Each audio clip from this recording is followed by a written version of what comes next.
નમસ્કાર, હું છું તમારી સાથી સંગાથી નીલમ દવે.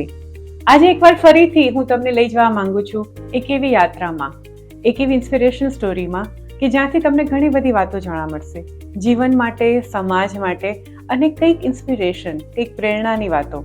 અને પ્રેરણાની જ્યારે વાતો નીકળે, કહેવાય છે કે સમાજમાં સૌથી ઉમદા વ્યવસાય જો હોય તો એ છે ડૉક્ટરનો.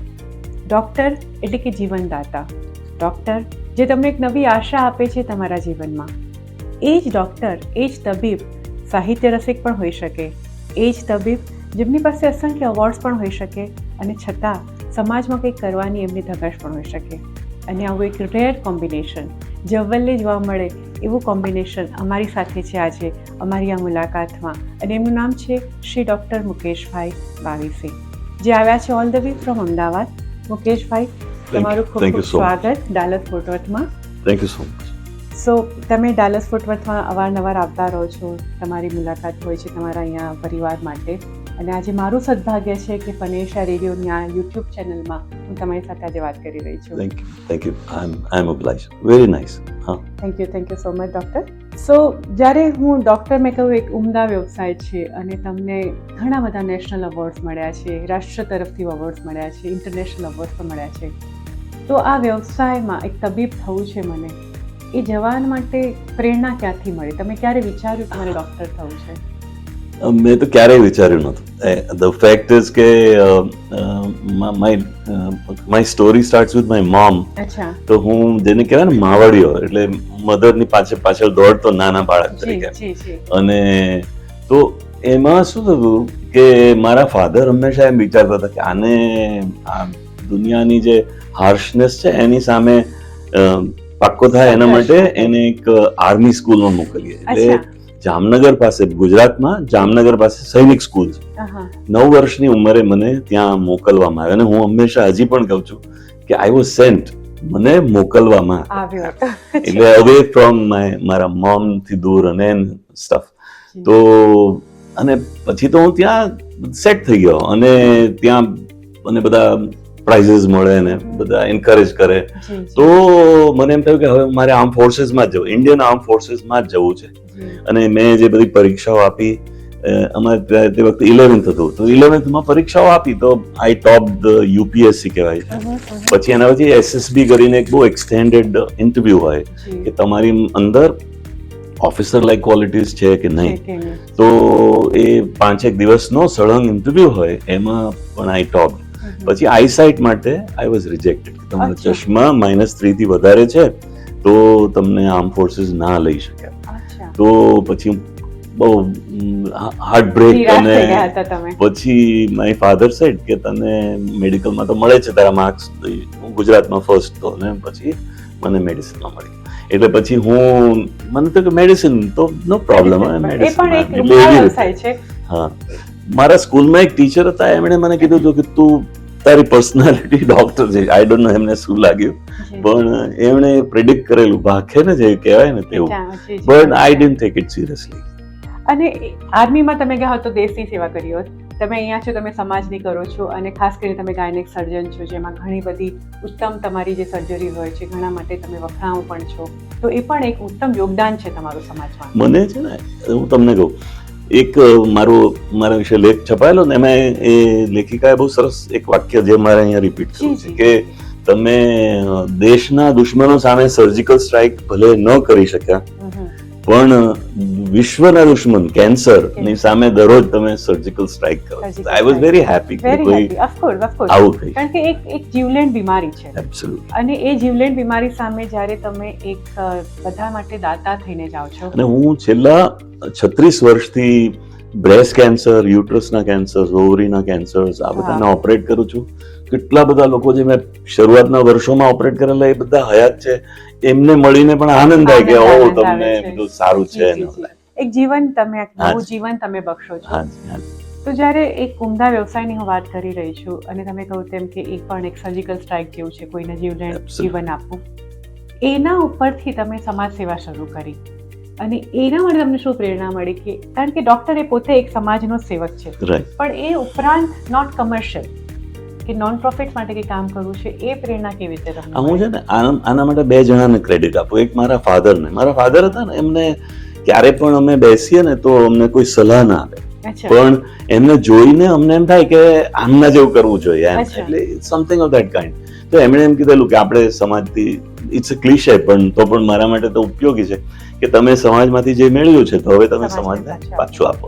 અને બીજું પ્રેરણા મારા પત્ની છે, ડોક્ટર વિદુલા, મારા ક્લાસમેટ, અને પછી અમે પરણ્યા અને એ અમે ડાઇનિંગ ટેબલ પર વાતચીત કરીએ ને ત્યારે અમે બધી પહેલેથી જ નીલમબેન અમે લેટેસ્ટ ટેકનોલોજી અમે પોતે ઇન્વેન્ટ કરી હોય, બધી સર્જરીઝ, એ બધાનું અમે અમારા વિશે છાપામાં, ન્યૂઝપેપર્સમાં અને મેગેઝિન્સમાં અને ટેલિવિઝન પર આવે. પણ એણે મને એવું કીધું કે આ જે નવી ટેકનોલોજીસ છે અથવા લેટેસ્ટ સાધનો છે, તમારો અનુભવ છે, એનો લાભ માત્ર રીચ લોકોને, પૈસા પાત્ર લોકોને સુધી જ ના જવું જોઈએ, એમને પણ મળવો જોઈએ, પણ આ છેવાડાના લોકો, જે લોકો અફોર્ડ નથી કરી શકતા, એમના માટે પણ આપણે કરવું જોઈએ. તો અમારી પ્રેક્ટિસની સાથે સાથે અમે આ બધું વર્ક કરીએ છીએ અને ખૂબ મજાથી કરીએ છીએ. પણ તમે એ જે ઓફકોર્સ મજા તો છે, પણ આત્માનો આનંદ છે, આત્માનો આનંદ, કારણ કે તમે જે કરી રહ્યા છો એ આજે પૈસા પાત્રને જ્યારે એક સગવડ મળી શકે, પરંતુ તમારા જેવા ઘણા બધા સમાજ સેવકો જો વિચારતા થઈ જાય તો પછી કોઈ એવો વર્ગ નહીં રહે કે જેને સુધી ટ્રીટમેન્ટ ન પહોંચી શકે. તમે બધા માટે ઉપલબ્ધ કરી રહ્યા છો, સો એક બહુ મોટું યોગદાન છે તમારું. તમને આત્માની સાથે સાથે ઈશ્વરના આશીર્વાદ પણ એટલા. એબ્સોલ્યુટલી. મને હંમેશા આ મેં કીધું પણ છે, અને તમે ડોક્ટર શરદ ઠાકરને ઓફકોર્સ કોણ નથી ઓળખતું, એમણે એમના ડોક્ટરની ડાયરીમાં પણ એકથી વધારે વાર લખેલું કે ડોક્ટર મુકેશ વાવીશી આસ્તિક નથી, પણ એ એક નાના સંદર્ભમાં આસ્તિક નથી, એમને તો ઈશ્વરમાં શ્રદ્ધા છે જ. અને એમણે એક આર્ટિકલ મારા વિશે લખ્યો તો એમાં એક બહુ જ ડિફિકલ્ટ કેન્સર ઓપરેશનમાં અમને રસ્તો નહોતો મળતો, આખું પ્લાસ્ટર્ડ ડિઝીઝ હતું, ને એમાં મેં બધાને કીધું કે આપણે બધા પોતપોતાની પાછળ જતા રહો, બધા 1 મિનિટ માટે પ્રાર્થના કરો, પછી પાછા આપણે જોડાઈ જઈએ. તો એની અંદર કુદરત અને ઈશ્વર કહો તો ઈશ્વર એ અમારી સાથે આવીને અમને મદદ કરે. પછી જ મારા ફિંગર્સ એવી રીતે ફરે કે ફટ બધું છૂટું પડી ગયું. It was amazing, not only for the onlookers, પણ મારા પોતાના માટે પણ ઇટ વોઝ અમેઝિંગ. સામાન્ય રીતે લોકો એમ કે હવે આને ક્લોઝ કરી દો અને સગાઓને કહી દો કે આમાં કંઈ આગળ ન થઈ શકે. તમે જે સોશિયલ વર્કની વાત કરી ને, મારે એ પણ કહેવું છે કે મેડિકલ પ્રોફેશન ને જેટલું વખણાય છે એટલું વગોવાય પણ છે, પણ એ વગોવાય છે લાઈક બહુ જ જૂજ લોકો એવા હોય છે જે લોકો ના લીધે આ થોડું. બાકી તો મારા અનુભવમાં તો હજારો ડોક્ટરો એવા છે કે જે લોકોની સેવા કરવા તૈયાર છે, નાની મોટી પોતાની રીતે થઈ શકે તેવી મદદ કરતા હોય છે, એક્સેપ્શન મેકિંગ કરતા હોય છે, ફ્રી સર્જરીઝ કરવા બહુ લોકો કરે છે. Very nice, very nice. અને ઓફકોર્સ તમારા જેવા ઘણા બધા માટે પ્રેરણા પણ બનતા હશે. તમે જ્યારે શ્રમિક વર્ગની વાત કરી, અનફોર્ચ્યુનેટલી આપણા ભારત દેશમાં એ વર્ગ વધારે છે, અને આપણો ડિફરન્સ બી મોટો છે વધારે મધ્યમ વર્ગની રીતે. તો તમે જ્યારે એ લોકોને જુઓ, તમને એમના માટે સૌથી મોટો પડકાર કયો લાગે, કે તમારા માટે અત્યાર સુધી સૌથી વધારે ચેલેન્જિંગ કામ એમને મદદ કરવાનું શું રહ્યું છે?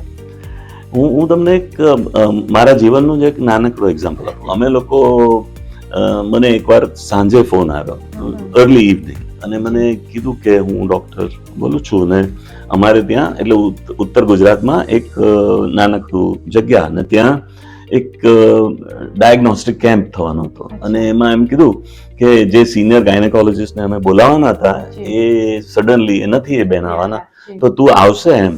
એટલે મેં વિદુલાન સાથે વાત કરી, તો અમે બંને તૈયાર થઈ ગયા કે કાલ સવારે નો પ્રોબ્લેમ, અમે આવી જઈશું.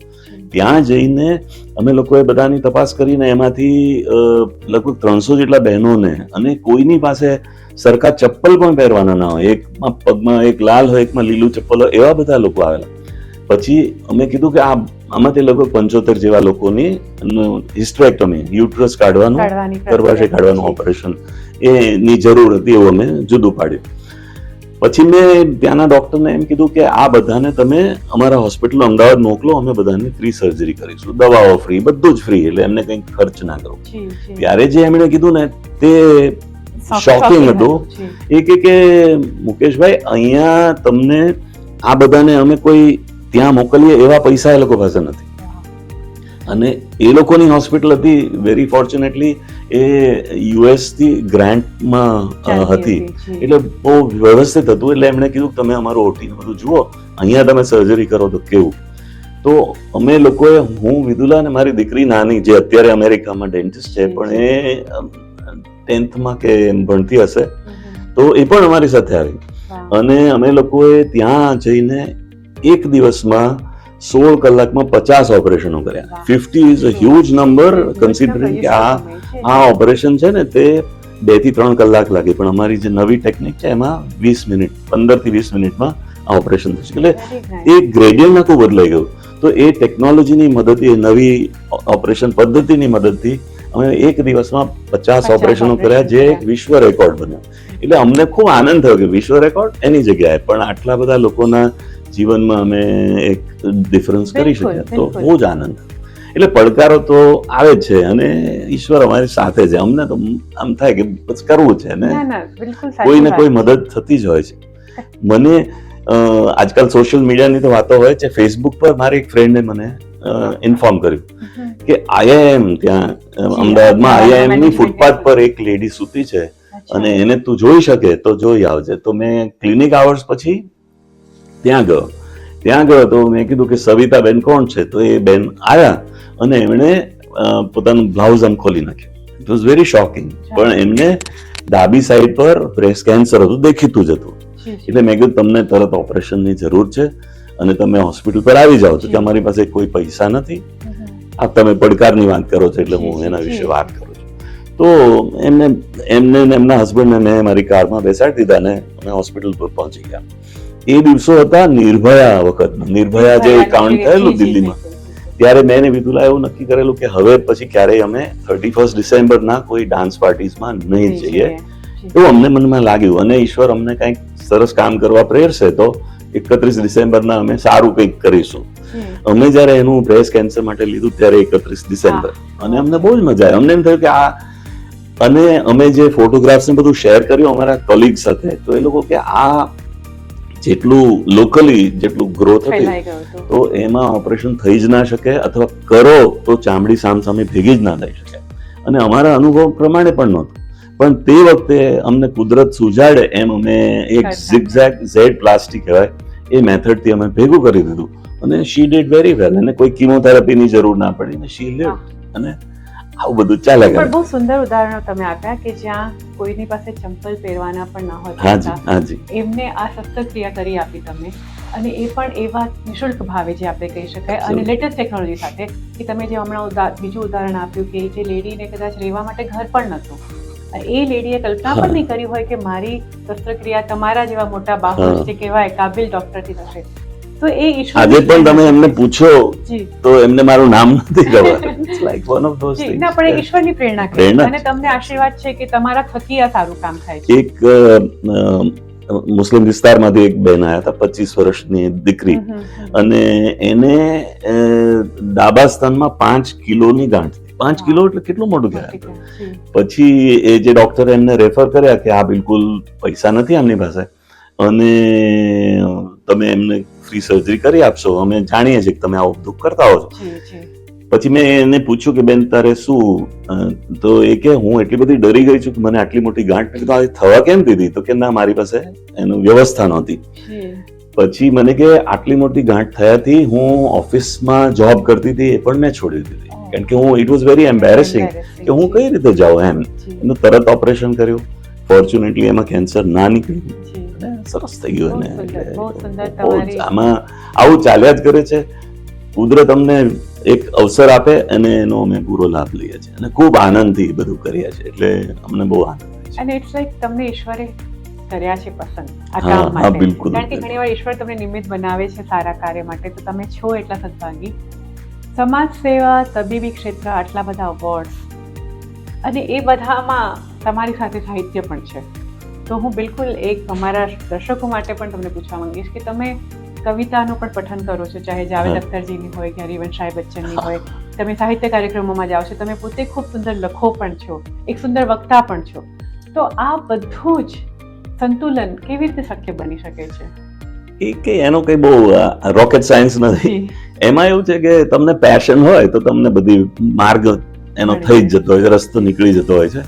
મેં એવું જોયું છે કે કોઈ પણ પેશન્ટને કોઈ સમયસર બધી ટ્રીટમેન્ટ્સ મળે જ છે મારા તરફથી, અને તે છતાં હું સાહિત્યમાં રસ લઉં છું અને તમામ લેખકો, તમામ કવિઓ બધાની સાથે સરસ મજાની સંવાદ થતો હોય. અને તમે કીધું એમ મને ડોક્ટર હરિવંશરાય બચ્ચન અને જાવેદ અખ્તર અને ગાલિબ બહુ જ ગમે.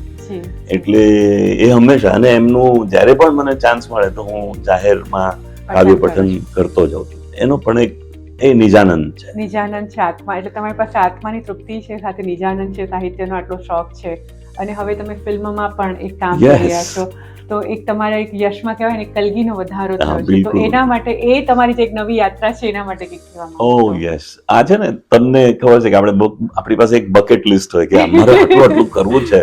તો એક નાનકડી મારી ઈચ્છા એ પણ હતી કે ફિલ્મોમાં, અને મને ફિલ્મોનો શોખ, એટલે હું ને વિદુલા તો શુક્રવારે મારા પેશન્ટ્સને પણ ખબર હોય કે આ ભાઈ તો 7 વાગે થિયેટરમાં જશે. પછી એ ફોન કરે તો એમ કે તમે કદાચ થિયેટરમાં હશો, એમ કે ના હું અહીંયા જ.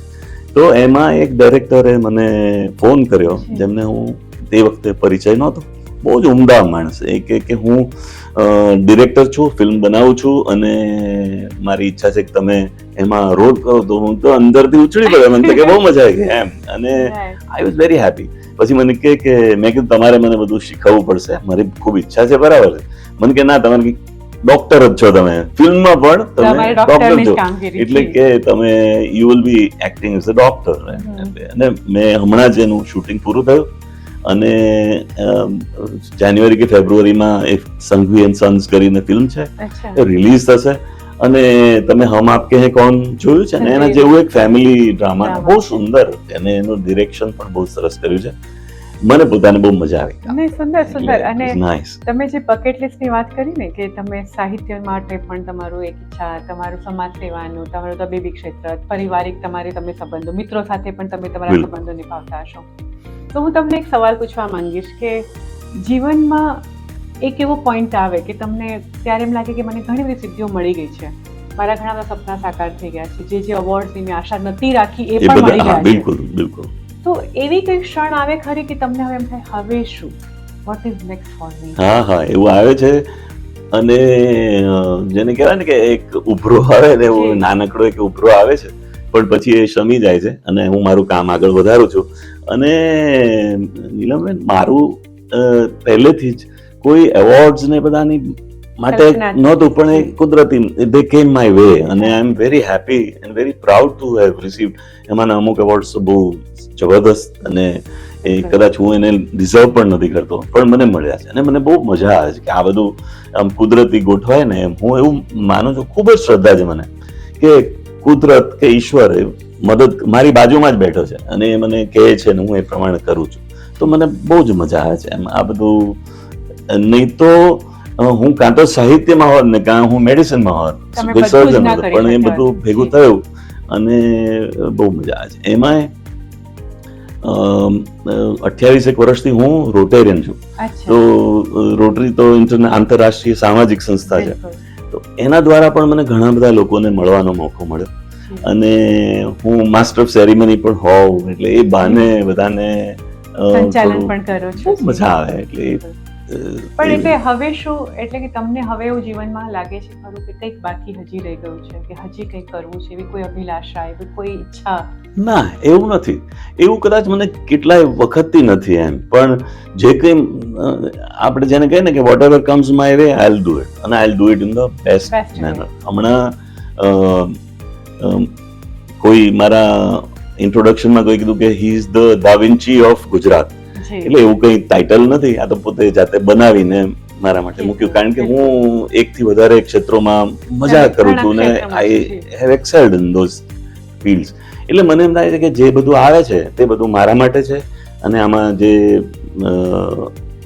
જે બેસ્ટ કરી શકાય ને તેવું કરવાનું.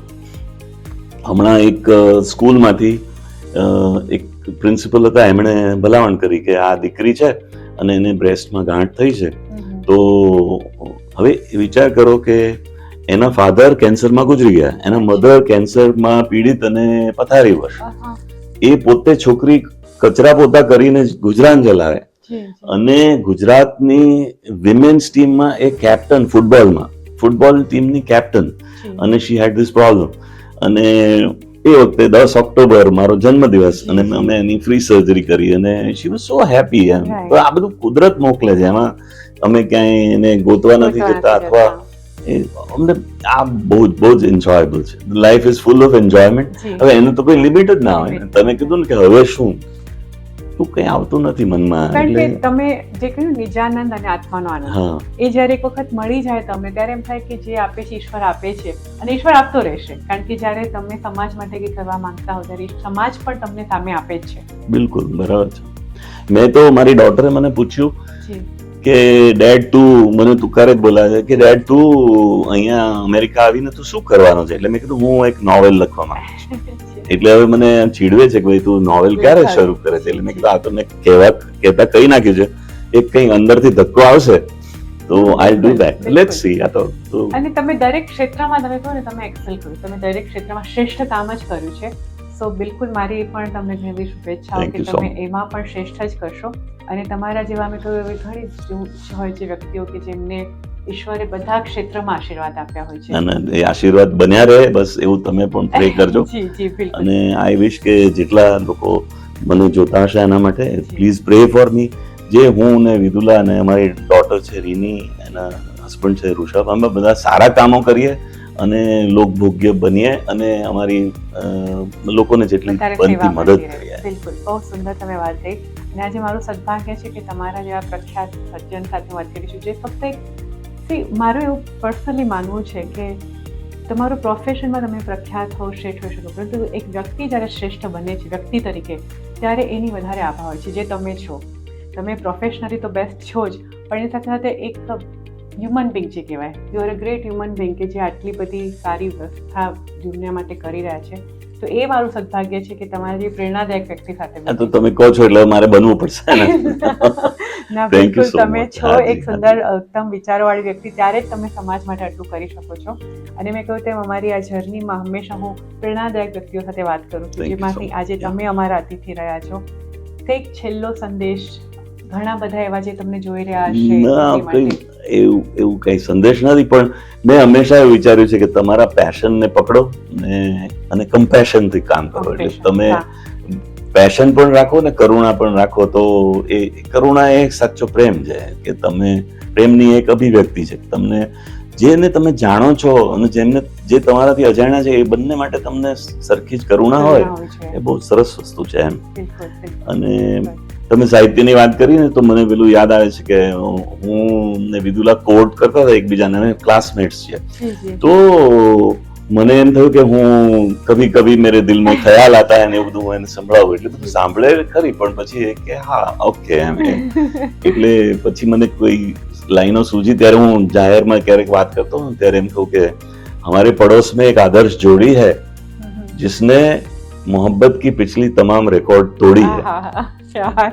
मैंने किसी तीसरे से पूछा कि भैया इनकी मोहब्बत क्यों इतनी गहरी है? तो उन्होंने कहा कि आश्चर्य, तुम्हें पता नहीं, पति कवि है पत्नी बहरी है. Very nice, very nice. એટલે આ કોમ્બિનેશન થઈ જતું હોય છે. અને હું કવિ નથી અને મારી પત્ની બહેરી નથી, પણ આ રીતે કે પછી એમ કે આ બરાબર છે, આ મને આ સમજાયું ને આ મને મજા આવી તો આ બધાને મજા આવશે. આવી રીતે બધી. ના પણ તમારી યાત્રા બહુ સુંદર રહી છે અત્યાર સુધીની. તમે એક સારી નિયત સમાજ માટે રાખી છે અને એટલા માટે તમને ઈશ્વરે પણ એટલા આશીર્વાદ આપ્યા છે. અમારી ઘણી ઘણી શુભેચ્છાઓ તમને ડોક્ટર, તમને, તમારા પરિવારને. તમે આજે સમય કાઢ્યો આ ઇન્ટરવ્યુ માટે, વાતચીત માટે, અમારા ફનેશિયાની આ ચેનલ માટે. You are a very nice anchor અને મને તો તમારું મેસેજ આવે તો મને આનંદ થાય છે. ખૂબ thank you so much. Thank you so much. અને આ હતા અમારી સાધના અતિથિ ડોક્ટર મુકેશભાઈ Bavesi, all the way from India, Ahmedabad. બસ આવી જ રીતે ઘણી બધી પ્રેરણાદાયક વાતો માટે સાંભળતા રહેજો અને જોતા રહેજો અમારી યુટ્યુબ ચેનલ.